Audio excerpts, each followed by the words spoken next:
Channel B plus,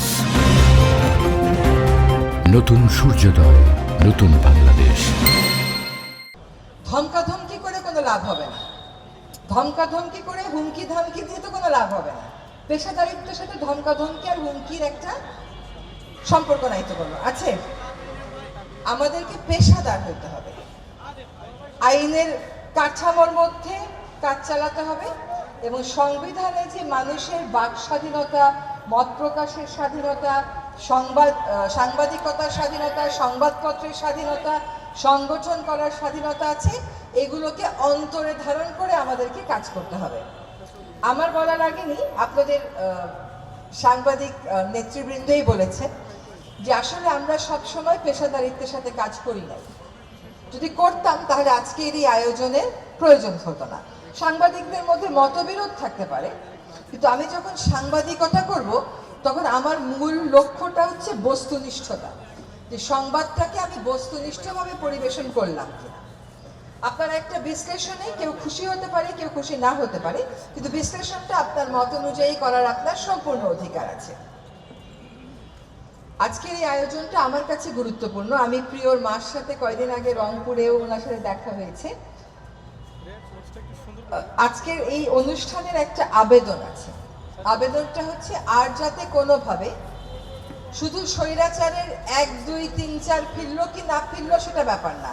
ব্যাপার হচ্ছে স্বৈরাচারী ব্যবস্থাই যেন আর কখনো ফিরতে না পারে। আমাকে দিয়ে আপনার মতন করে ফাইল সাইন করায় নিয়ে যাবেন, এটাও তো স্বৈরাচার, তা তো হতে পারে না। আমি আইনের ভিতর থেকে আমার মত দেবো, সেখানে এসে বাধার সৃষ্টি করবে, সেটা কিন্তু হতে পারবে না। আমি তো স্বৈরাচার বিরোধী আন্দোলনে সব সময় রাস্তায় ছিলাম। কাজে ট্যাগ দেওয়া, লেবেল দেওয়ার সময় চিন্তা করে দিতে হবে, খালি বললেই হয়ে যায় না। আপনাদের প্রতি আমার আহ্বান থাকবে, যা ভুল হয়ে গেছে আমাদের হয়ে গেছে, এর থেকে দলীয় পরিচয়ে উত্তরণের কোনো সুযোগ নাই। এর থেকে পেশাদারিত্ব দিয়ে উত্তরণ করতে হবে। আপনার দল থাকতে পারে, আপনার মত থাকতে পারে, সেটা আপনি আপনার বিভিন্ন সাংবাদিক সংগঠনের মাধ্যমে চর্চা করতে পারেন। কিন্তু সাংবাদিকতা যখন আপনি করবেন, আপনি যখন ক্লাব গঠন করবেন, ইউনিয়ন গঠন করবেন, সেখানে আপনার মতামত অবশ্যই প্রতিফলিত হবে, সেটা আপনাদের বিষয়। আপনি যখন সাংবাদিকতা করবেন তখন দেশের মানুষ আপনাদের কাছে বস্তুনিষ্ঠতা চাইবে। আজকে যে এই যে নিরাপত্তা নিয়ে কথা হচ্ছে, এগুলো কিন্তু এই কারণে শুধু হয় নাই যে সরকার সবসময় দমনমূলক ছিল। এটা এই জন্য হয়েছে যে সরকারের সাথে থেকে তো বিগত সরকারের থেকে সুবিধাও নিয়েছেন। যারা সুবিধা নিতে পারেন নাই তারা দমনের মধ্যে পড়ছেন। এখন আমি ওই সময়ে সুবিধা নিয়েছি আর আমি এই সময়ে সুবিধা নেব, এর মধ্যে তফাৎ আছে কোনো? আমি তো ভাই কোনো তফাৎ দেখতে পাচ্ছি না।